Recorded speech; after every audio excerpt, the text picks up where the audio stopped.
వివాహం జరిగి వారం రోజులు కూడా గడవక ముందే యువతి ఆత్మహత్యకు పాల్పడింది. ఈ ఘటన జగిత్యాల జిల్లా ఇబ్రహీంపట్నం మండలం ఎర్దండి గ్రామంలో జరిగింది. వడ్డెర కాలనీకి చెందిన అల్లెపు గంగోత్రి సంతోష్ పెద్దల అంగీకారంతో గత నెల 26న ప్రేమ వివాహం చేసుకున్నారు. దసరా పండుగకి అత్తవారింటికి వెళ్లిన సంతోష్ మాంసం కూరలో కారం తక్కువ కావడంతో భార్యతో గొడవపడి తినకుండా తన ఇంటికి వెళ్లిపోయాడు. దీంతో మనస్తాపానికి గురైన గంగోత్రి రాత్రి సమయంలో ఇంట్లో దూలానికి చున్నీతో ఉరివేసుకుని ఆత్మహత్య చేసుకుంది. భర్త సంతోష్తో గొడవ జరగడంతో పాటు మరికొన్ని కారణాలతో తన కూతురు ఆత్మహత్య చేసుకుందని తల్లి పోలీసులకు ఫిర్యాదు చేసింది. ఈ మేరకు పోలీసులు కేసు నమోదు చేసుకుని దర్యాప్తు చేపట్టారు. మొన్న దసరా ఉండేది సార్. దసరా ఉన్న రోజు ఫస్ట్ తను ఒక్కతే ఇంటికి వెళ్ళాను. తొందర వెళ్ళిరాపో తర్వాత ఇద్దరం కలిసి వెళ్దామని తను వెళ్ళింది. ఇంటికి రాలేదు. రాకపోతే ఇంటికి వెళ్ళి నేను తీసుకొని వచ్చిన. ఇద్దరం పోమన్నా కదా అని మళ్ళీ వచ్చి కాసేపు ఉండి రెడీ అయిపోయినాం. వెళ్ళినాం, ఆన్ ఉన్నాం. మటన్ కూర ఆ రోజు మటన్ అనుకున్నాం. మటన్ అనుకుంటే మన ఇంటికాడ ఇక్కడ తినలేదు, అక్కడ తిన్నది. తింటే మరి మన ఇంటికాడ ఎందుకు తినలేవు, ఇక్కడ ఎందుకు తింటున్నావు అన్న. అదే విషయం అది కూడా వాళ్ళ అమ్మ ముంగట్న అన్నాను. అది చిన్న విషయం అంది. అదే విషయం కొద్దిగా ఊరుకున్నాం. వాళ్ళ అమ్మ తింటుంది, తీరం తింటుంది, మసాలాలు అవి ఇవి తనకు నచ్చినట్టు వండాలా అని. ఓకే అని అదే విషయం. తర్వాత ఇంటికి వచ్చినాము.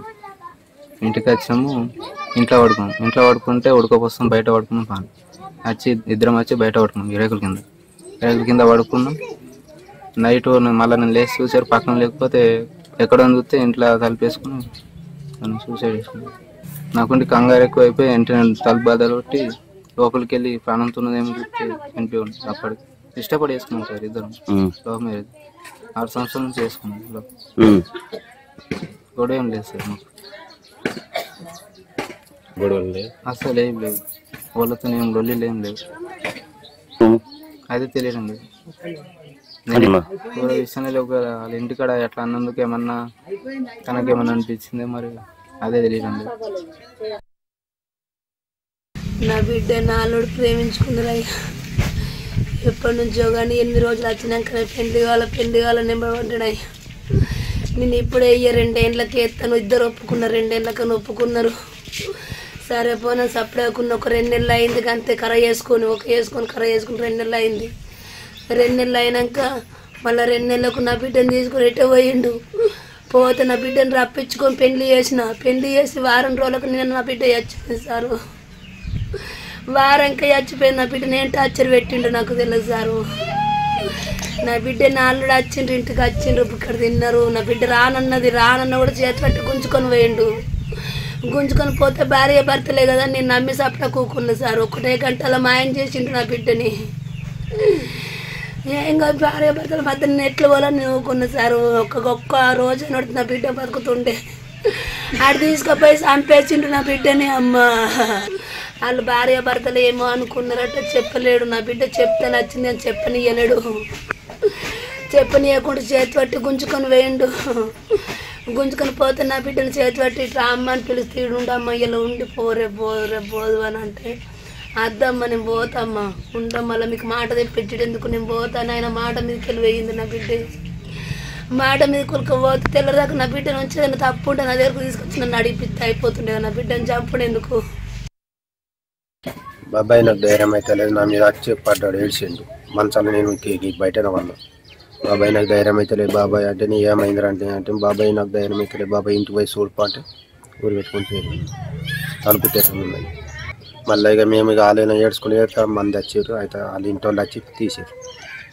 వాళ్ళ అమ్మ వాళ్ళ కొడుకు ఏమి నాకైతే తెలియదు మరి వాళ్ళు ఏం గొడవ పెట్టుకున్నారో నాకైతే. వాళ్ళ ఇంటికాడ ఏం వాళ్ళనే ఫస్ట్ గొడవ అయింది అని చెప్తుంటారు. వాళ్ళు ఆడ తిన్న కన్నా గొడవ అయింది అన్నారు. అయితే వాళ్ళ బామ్మరిది దోలకపోయి అటే ఒక బీరు ఎంత తాగి వచ్చారట. మళ్ళీ తిని చేసి 12 వరకు వచ్చేది అన్నారు. ఇక ఆ వరకు మాకు ఏం గొడవ అయిందో నాకు తెలియదు. నిన్న మా గ్రామంలో జరిగిన సంఘటన గ్రామస్తులందరినీ చాలా కలవరపరిచింది. ఎందుకంటే చిన్న అమ్మాయి పసుపు కుంకుల ఆరకముందే ఇలా ఆత్మహత్య చేసుకుని చనిపోవడం బాధాకరం. విషయం ఏందని చెప్పి మేము వెళ్ళి తెలుసుకుంటే, చిన్న కూర వేసుకునే దగ్గర కొంచెం మనస్పర్ధలు పెరిగి వెంటనే క్షణికావేశంలో గురేసుకొని చనిపోవడం చాలా బాధాకరం. అమ్మాయికి మొన్ననే పెళ్ళైంది. మొన్న శుక్రవారం పెళ్ళైంది, మళ్ళీ శుక్రవారం వరకు చనిపోయింది. అక్కడ చిన్న బలగం సినిమా లాగా ఏదో ముక్క కోసం గొడవలాగా కూర కోసం గొడవ పెట్టుకుని భార్య భర్తల మధ్య ఇట్లా గొడవ జరగడం బాధాకరం. మా గ్రామంలో వెళ్ళి చూస్తే నాకు సంతోష్ అనే పిల్లాడు వాళ్ళ భర్త జేసీబీ డ్రైవరు. ఆయన పని చేసుకుని బతుకుతాడు. మొన్ననే దేశం నుంచి గల్ఫ్ నుంచి వచ్చిండు. ఇక వాళ్ళిద్దరు లవ్ మ్యారేజ్, దాదాపు 6 సంవత్సరాలుగా ప్రేమించుకొని పెళ్లి చేసుకుందామని చెప్పి ఇద్దరి కుటుంబాలను ఒప్పించుకొని వాళ్ళు మంచి అంగరంగ వైభవంగా మ్యారేజ్ చేసుకున్నారు. అంతా కూడా మంచి జంట అని చెప్పి అందరం దీవించినాం. కానీ వాళ్ళు సడన్గా ఇట్లా జరిగిందంటే గ్రామం అంతా ఆశ్చర్యపోయినాం. ఈ చిన్న గొడవకు ఇంత ప్రాణాలే తీసుకున్నంత అదైపోవడం, ఆమెను చూసి ఆయన కూడా ఆత్మహత్యకు ప్రయత్నం చేయడం, తర్వాత ఆయన బయటపడడం, ఆమెనేమో చనిపోవడం, ఇదంతా చూస్తే విద్యార్థులు పిల్లలు ఇప్పుడు ఎదిగే పిల్లలు క్షణిక ఆవేశంలో చిన్న విషయాలకు ఆత్మహత్య చేసుకుంటామని చెప్పి బెదిరించడం, సడన్గా కొన్ని విషయాల్లో బయటపడడం, కొన్ని విషయాల్లో ఇలా చనిపోవడం జరిగి చాలా బాధ అనిపిస్తుంది.